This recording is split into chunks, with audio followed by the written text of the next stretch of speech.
Good morning or good afternoon, ladies and gentlemen. By popular demand, third period, here's your sample. So when you do your presentation, you'll first have your how-tos in the PowerPoint, and you can use the template that I sent you. And of course, please do change the design. I want your individuality there. So I did a sample of an Excel function. Well, two samples of an Excel function. I did a twofer, sum and sum if. Auto sum's just too easy, so I had to add sum if, which is something we did learn this year. Yes, we did learn that. So of course you're going to have your title slide, and then here's a sample slide with the definition and the purpose. Here's a sample slide with the steps, and you'll be explaining this when you present it to the class. So you will explain these steps. Click the desired cell, type equals sum in open parentheses, select the numbers that you would like to add, type close parentheses, and then you're going to do a demo. Here's a sample demo.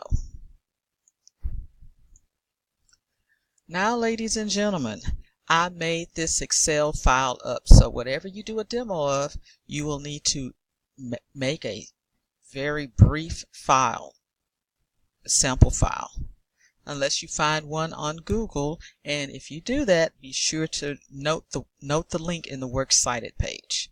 So now I'm going to demonstrate the sum. To find the sum of all of these amounts, according to my slideshow, I'll type equals sum, open parentheses, select the numbers to add, close parentheses, enter. There's the sum of all the fundraising for all the students. So now I'll come away and return to my slideshow. Now you will be showing this not in this manner, but of course in slideshow view like this. Now the next one is sum if. You'll have your definition and your purpose there. It's another major time saver, but it's only for certain numbers, not all the numbers, only 12th graders for this one. You'll have your steps, click the desired cell, type equals and sum ifs. Of course, you're going to be telling this to your audience. Click f of x, fill in the dialog box, and click OK. Then you'll move on to your demo. And I will demonstrate sum ifs. Of course, according to my slideshow, equals sum ifs. Sum if just one. I'm only using one criteria. So I will click the f of x and fill in the dialog box. I just need a certain grade, and I only want 12th graders. So I want this column, table 1 in grade. You see it says grade right there.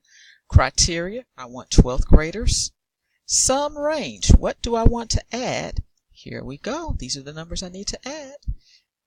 The amounts, and then click OK. And there, it only got the sum of my 12th graders. I didn't have to do a filter, and I didn't have to go through and hide everybody that's not a 12th grader. Saved a lot of time that way. Then I return to my slideshow, do my conclusion. Of course, I'll be saying this to my audience, and then I'll wrap it up. And of course, you're going to have your Works Cited page with a list of all your links or books if you use books. All your references so that you do not plagiarize. All right, there we go. Enjoy. Can't wait to hear you.